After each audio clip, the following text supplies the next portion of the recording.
Welcome to the Landscaping Podcast. My name is Joel Barnett and I'm your host. And today's episode is our third, I think, Q&A. Might be the fourth. Today it's not a very big number to run out to lose fingers on, but I've lost count. But last week's Thursday episode was the first one that came out midweek, and this will be the second episode that comes out midweek. So because I enjoy doing them, and a few people asking questions, and some of them I answer straight away. But I'll still answer those questions here as well.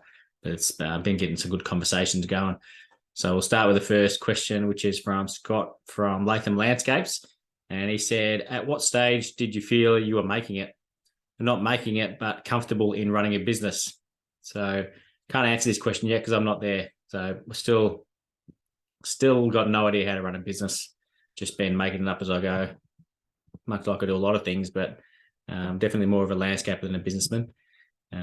And yeah, maybe I've always been talking about how people, asking if they use a business coach and that sort of thing. So perhaps I would have been a lot wiser to have done that earlier in the piece to get some assistance in how to run a business. Good, or even just from an accountant. I did get some tips from my accountant, but it's a really difficult one to do because you're kind of focusing on trying to get work, and then when you got the work, you're trying to do the work. You're not so much focusing on the business side of things. That's where that saying comes from, where you need to work on your business, not just in your business. So that's something I probably could have done better, and there's still time to do better now, which I'm doing slowly. But nowhere near thinking that I've made it as a business or running a business. I've always got a continuous improvement kind of mindset. So I'm always looking to do better than what I am and trying to improve all the time. But that's definitely an area I've got a long way to go in, try and get more profit, be more profitable. If it was just me working by myself, easy to do because I know how long it takes to do things. You're not losing a lot if it takes a bit longer. It's only your own wage. But when you start adding people in there, it's amazing how tripling the size of your business doesn't necessarily make it get things done a lot quicker. Next question is from Tailored Landscapes. What job management program do you use? The only thing I use, and this could come back to, again, not really being good at running a business, but the only program that we use other than like the WorkZone app, which is just timesheets for QuickBooks, we use Trello for our job projects.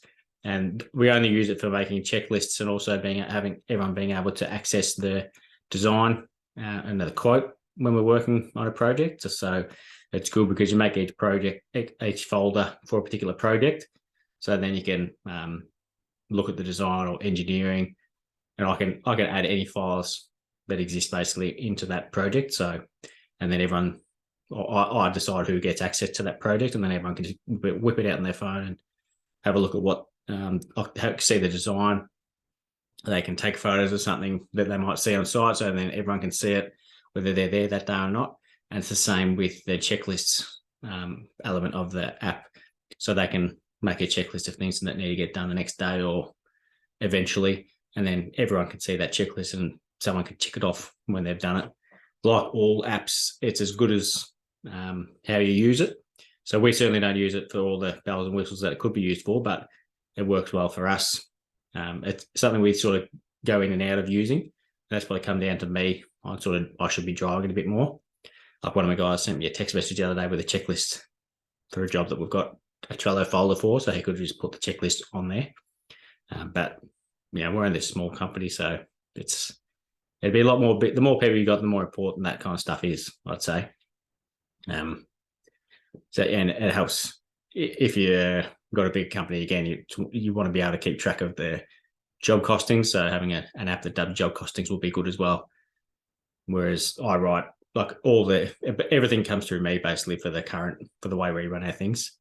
So the guys have got a business card they can use wherever, but I see that account, so I can keep track of everything they're spending, and all the suppliers we use send me an email when we're using their products. So I just, at the end of the day, I'll write down what I've got, like a spreadsheet. So I just write down, 3 meters of soil from Downley's, $255, and then just keep a track of how that job's going. So I'm a little bit old school, but so don't be like me. there's better ways to do things and you can be more successful. I had a question from Project Landscaper saying, would you like a spare pair of hands for MIFGS?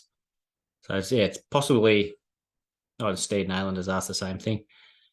So it's something we might be doing. I've had a few people reach out who I said I probably wouldn't, but I might change my mind. So it's definitely something, because I'd rather, there's two reasons. I'd rather finish it earlier than late, but also like to give people the opportunity to get involved, because it's such a great thing to be involved with. And it's not everyone can have run their own design there and run their own business. There's a lot of big expense that gets involved with it. So I want to get people involved. At the same time, when you've got 3 employees, if you add a 4th person on who doesn't know what's going on, it can make things slower than having 3 by having that extra person there. So just because there's more people there doesn't mean things get done faster, depending on what needs to get done. So it's definitely something I'm probably going to do. So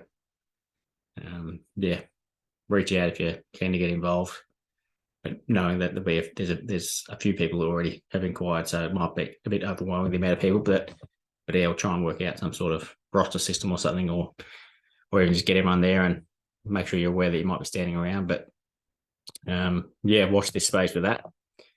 The next question is from Trigonometry. When did you find was the best time to get a full-time employee, and how did you go with budgets, etc.? So when I took over the business, because I was an employee for the business and then bought the business off my boss and took over, and we had another apprentice on at the time, or we had an apprentice because I was qualified at the time. So he came on when I took the business over, so I had someone straight away. But I wasn't a big fan of him, so he didn't last too long. But then I put on another guy as well, an apprentice. So I had staff right from the start, because I was aware how valuable they are and how you need to have staff on, basically. And if you can get a good one, it's even better. So I've had a couple of good ones along the way. Some started as a first year, some started later on in their career, so they were like a 3rd year and then become qualified. And then the 2 guys that work for me now both started as apprentices. But there was a period where I did work by myself, because just one of those times that you crack it at everyone and think, I can do this by myself. So I did by myself, but then I ended up having a bad back, coincidentally, when I was trying to do it all by myself. So it's the most profitable time will be when you're working by yourself, but you have to say no to a lot more jobs. You can't get as much done. If you're taking time off, then no one's there doing anything. So employees have their benefits, and that's something I'm sort of unsure of how to go about now, because there's so much work around. So we have to say no to work. So I know I can put more staff on, but it's a battle of trying to, what's the point of taking on more work? You need to be able to be profitable for it. I just hate saying no to people. And they're also awesome projects as well. Like you see, awesome designers coming through with work. You want to do their work, but you just can't. And then it's one of those things where you could say yes because you want to take on their work, but then because you haven't got enough quality staff and you can't keep on top of it, then you end up doing a bad job and ruining a relationship you could have had with a good designer. So it's always harder to say no, but it's often the best thing to say. So I'm looking to put on an apprentice at the moment, but we've just got the 2 qualified plus myself. And in terms of budgets, it's pretty easy if you've got one worked out to start with, how you work out your hourly rate. I don't know how other people do it, but my boss taught me to do it by adding up all your expenses, like literally everything, wages, the whole lot, everything that you're going to spend in a year, and then divide that by 220, because that's how many days there are that you will charge, like the people will work when you take out the weekends, public holidays, annual leaves, take out all the sick leave. So you assume that everyone's going to use all of their sick leave. And then if they don't, then it's a bonus because they're working when they could be at home sick. So you divide that figure by 220, and that's your daily rate that you need to charge. So then if you've got one person, that's what you charge per day per person. Whereas if you've got 2 people, then you divide that figure by 2, and that's your daily rate for 2 people. So then you can work out your hourly rate from there. Well, if that doesn't make any sense, feel free to send me a message and I can explain that a bit easier. I'll try to anyway. Numbers comes easy for me, so I say I could talk a lot faster about numbers than what a lot of other people can process. But like anything, it makes sense to you when you're talking about it. It's easy, but not everyone thinks that way. Jay Dorks asked, do you use any additives or bonding agents in your mortar when wet laying? So we use, we're pretty, it's one of those things that we're pretty old school, and that can be a dangerous thing to do when, like you say, we've always done it this way and haven't had any problems, but you're not going to grow by doing that. But the conversation I had with Mark Ryan from InStyle Paving on that episode, he's also from Grow Man's Coaching.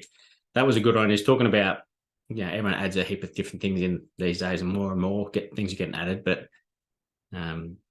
sometimes it might go a bit over the top when everyone's trying to cover their backside. So they say you need to do more and more, but it could overcomplicate things. But we should probably be doing more than what we do, because we just use brick, sand, and cement at a 4-to-1 ratio, and that's it. And then we'll paint the back of the paver with a cement and water paste, and that makes a massive difference. Something I'll probably look at doing is using Bondcrete, so painting the slab with that before we put the mortar down, and then putting some in the mortar as well. Because again, we've used that a couple of times just even painting the slab with it, and it makes a huge difference in getting the mortar off. And that's exactly why we use the cement and water paste on the back of the paver, because it makes it stick to it a lot better. Because we've had to pull some up for whatever reason, and then you can see that the mortar and the paver stick together. It doesn't come off clean, but then it can come off clean off the slab. But in saying that, literally never had an issue with what we've done. So it's kind of weird to change the way you're doing something if it works, and there's no issues with it at all. But when you see the mortar come off clean off the slab, maybe we can do something about that. But there's no reason that the paving and the mortar should be moving. So it's something we'll look at doing, but don't do a lot of it at the moment. Annabelle Jane said, any advice for a first-time MIFGS entrant? And have you decided and sourced all your plants yet? So my advice, the biggest advice I would have for anyone doing a MIFGS garden is to do as much as you can beforehand. Like I said at the start, you're better off finishing early than late. So the more you can do, the better. And also I said to her to set a reminder like every hour in your phone, just so that you remember to take a photo. Because when I did our first garden, I didn't take enough photos, so you can't go back and take them once it's finished, because you want to take it during the process. And you get a bit caught up in everything, the way it's going, like people asking questions and trying to get stuff done and organise everything. So you're not taking photos is the last thing you're thinking of. So if you set a reminder, that's a good thing to remind yourself to do that. And just doing as much as you possibly can beforehand. So that's why we're building a lot of it beforehand now. And then you can also see the size of it as well. So you could potentially change something if you build something and it's too small or too big or not how you want it to look. And then another benefit, if you can finish earlier on time, is you get to walk around and mingle with everyone else as they're building their gardens, or possibly help them out if they're struggling. And it just creates that great relationships that the garden show is all about, just meeting awesome people and working together to achieve something. So it's a really special place. In terms of the plants, have I decided and sourced them? I just checked it before here. I've got 38 different species of plants, and I've got 18 of them under control. The others, there's a couple I'm waiting to hear back from. Got told they would let me know. I asked them in November, and they said, well, we're going to decide next year. And I called them up last week and asked for them to call me back, and haven't heard back. So that's some of the plants still got to try and source. But so far, Warner's and Chartwell Nurseries are the two white knights that have looked after me, which I'm extremely grateful for, because it's a very expensive thing doing a garden show. So anything you can get, any support you can get, is awesome. And one of the things I find hard is asking people for things when I don't use them. So so like those two are are suppliers that I use and will continue to do even more so because they're helping us out with the garden show. But yeah, it's something I sort of decide whether it's worth it for them before I ask. So if I don't think it's going to be worth it for a supplier, I don't ask them for their sponsorship, which is something I should. Yeah, if it just be, it's hard because I don't want to ask someone for something for a material and they provide it, but then I don't have any intention on using them because of whatever reason. So, but there's a timber supplier I'm going to ask this week, if they can help us out. Because I haven't used them before, but I'll give them an offer, like I'll triple however much value they provide with me. I'll spend 3 or 4 times that with them, as a minimum. So we'll see how that goes. But yeah, because the timber suppliers are all kind of bigger companies, so they're harder to ask as well because they've got no interest in helping out small fry like myself. Paul Pritchard is pestering me again with the air plants, but I don't have any spares for him. But they're pretty cool, the air plants. They're called, the ones I've got and putting in the show garden are called Old Man's Beard. I can't remember the botanical name, but it starts with a T. They're also called Spanish moss. But they're really cool. They're just hanging out at the shed.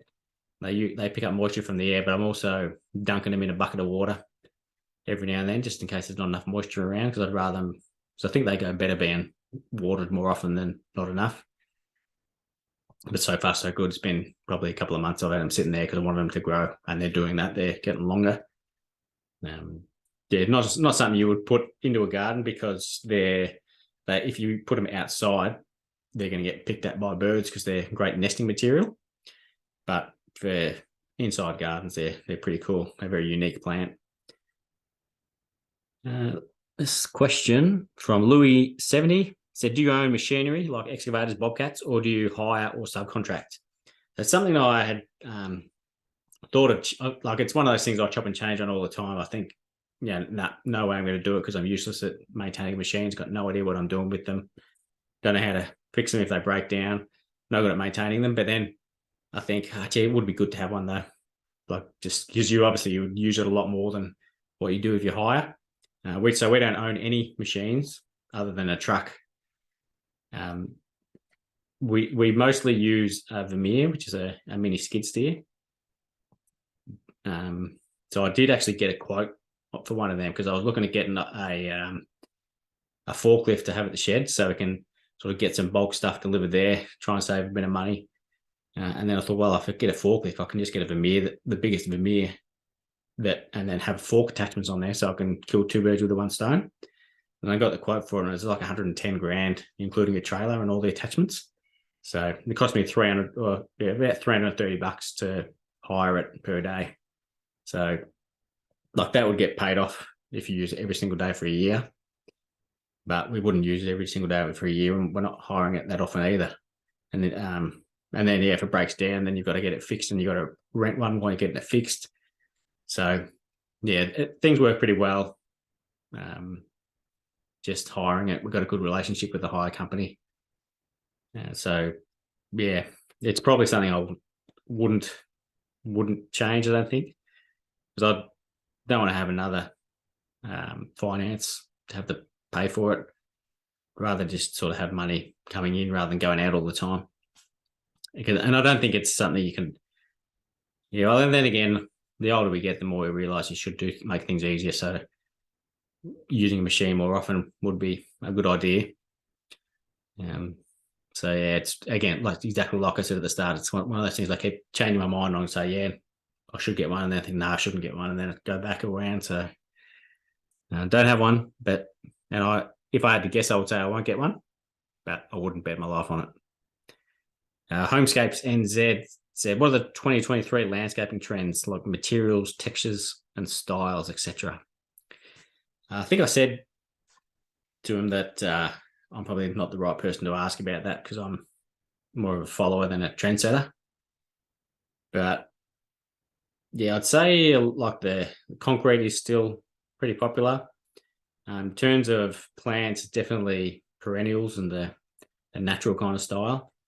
But then again, it could just be because I like that kind of thing. So I like those posts on Instagram, and then I see more of it because of the way the algorithm works.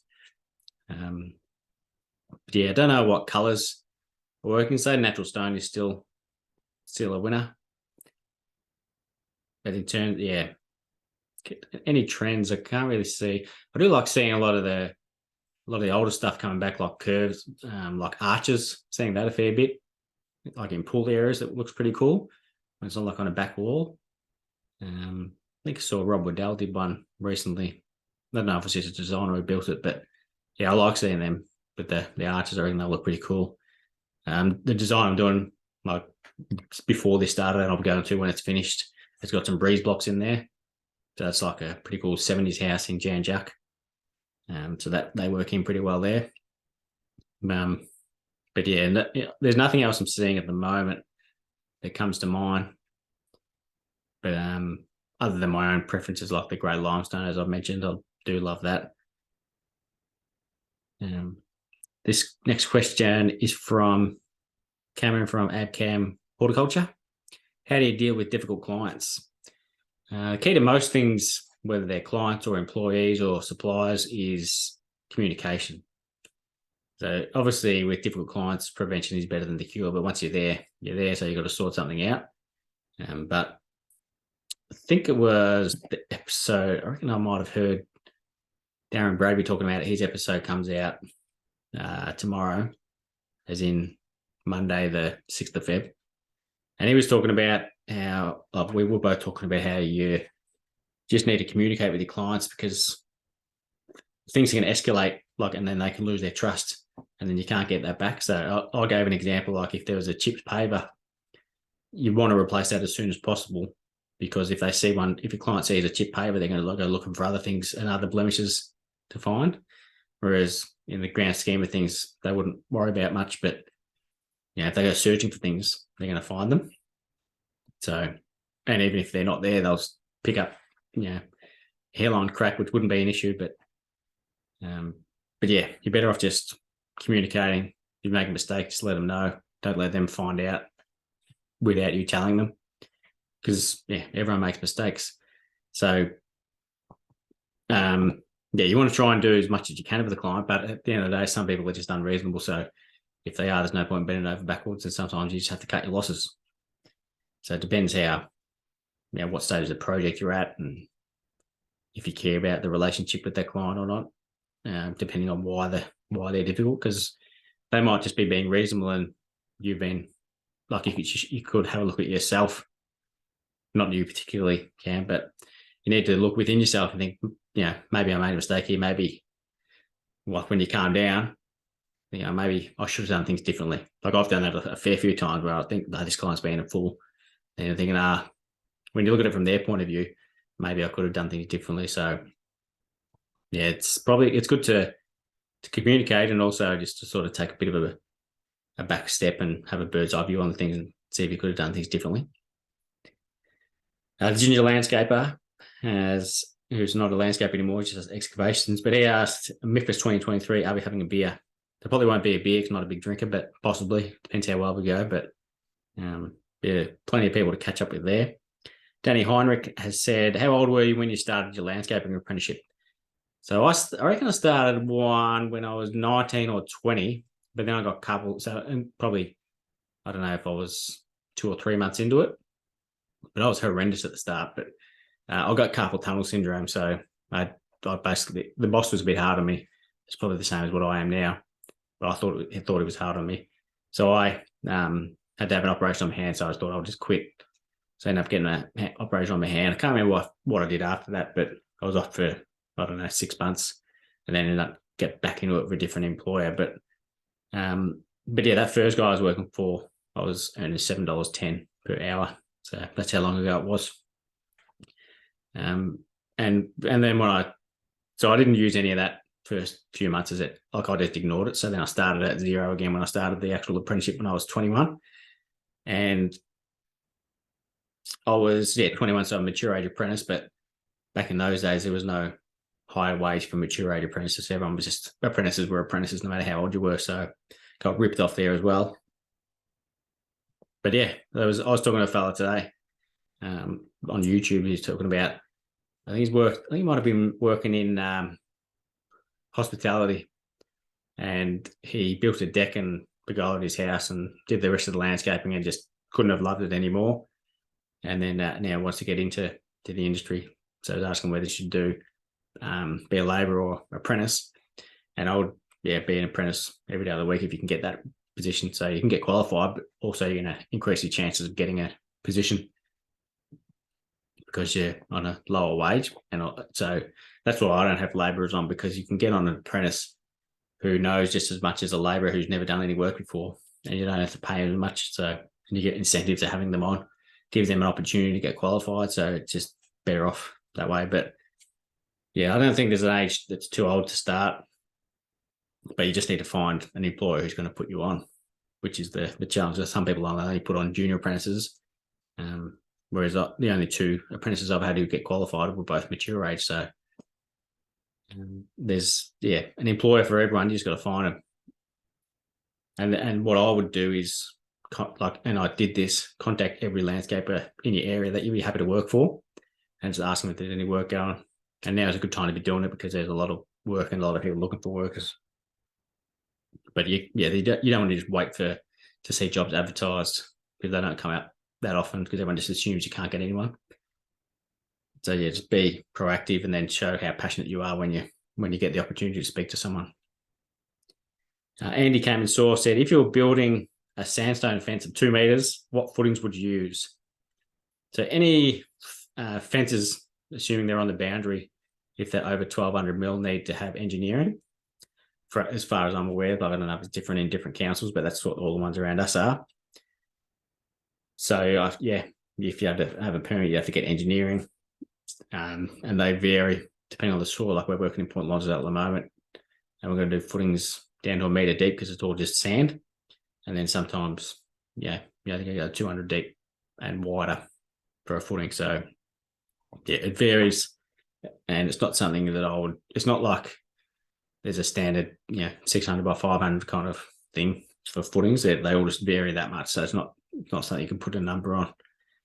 And I've never worked with sandstone like blocks or whatever they are before, so couldn't say, unfortunately. Eric Holt Photography said, what's the best overseas garden you've been to? So I haven't done a lot of international traveling or interstate really, but I was lucky enough to go to Singapore. I reckon it might have been 2018 maybe, because Alison Douglas was going there. She built a garden there at the Singapore Garden Festival, so I thought it'd be a good opportunity to head over there and check it out. So she won the Boutique Gardens competition and then got invited to go over there to Singapore, which was pretty cool. So I went over there, and the Gardens by the Bay is one of the most amazing places I've ever been to in my life. So I stayed at the Marina Bay Sands, which is a pretty fancy hotel. Probably couldn't afford to stay there these days, but that overlooks the gardens. But yeah, there's just you'd spend a couple of days there easy and not see it all. So I didn't go to the Botanic Gardens, where I assume there's some Botanic Gardens there. But yeah, definitely the Gardens by the Bay, the Cloud Dome, and I can't remember what the other one's called, like the Flower Dome. But yeah, it's just an amazing place, like massive water features. They've done up Changi Airport since I was there, which into another internal garden, like an indoor garden, which is just phenomenal from the videos and photos that I've seen. So it would have been good to have seen that. But yeah, that's an easy one. Like I'd like to see more overseas gardens. Like I do have a dream of going to Chelsea one day, just to see what it's like. So I'd like to go to some English gardens when I'm over there. But my kids are 7, 10, and 12, so that won't be happening anytime soon. And the last question from Desert Flower Landscaping: what makes impeccable landscapers like us? So Malcolm is coming out. His episode will be not this week coming, but the week after. So he's from Desert Flower Landscaping in South Australia. Pretty cool cat. But yeah, what would make an impeccable landscaper would be communication is a good one. Whether that's with your staff, suppliers, employees, which is the same as staff, obviously, but clients. And just doing the right thing because it's the right thing. Something I'm big on as well is the little 1%ers, like we'll bring in our clients' bins if they've been picked up. You don't park in front of them so that the bin truck can't get to it. We don't store anything on neighbours' nature strips because they're not paying us to do their landscaping, so we shouldn't be a negative impact on them because we know how annoying it is. Yeah, it's bad enough that we have to block off the street with all the parking that we take out. So you want to look after the neighbours as well as the clients. So just doing things to treat people like you respect them, treat them like a human. And then obviously you want to do your job well, and if you make a mistake, just go back and fix it properly. Do it right the first time is ideal, but if they don't do it right the first time, then go back and do it again. So that, yeah, there's little things like that. They're very basic. Like a lot of the time, it's just basic things to do. It's not that hard. But it's really easy to stand out in this industry. Like just turning up to appointments on time is often a big one. Clients nearly fall over with shock when you call them back within the same day that they've contacted you. So yeah, there's honestly 101% as you could do, and you will stand out above 99% of the people within the industry, and it's not even that hard. Just being a decent person. So it's the same as being impeccable at anything in life, really. But that's it. That was the last question. So thank you to everyone who submitted one. I appreciate it. So this episode again will come out on Thursday. No idea what day. It might be the 9th or 10th. And then we'll be doing another question box a couple of times during the week through Instagram on the InStyle Gardens page. And we'll do another one of these next Sunday at 8:30. Thank you very much to everyone who answered, and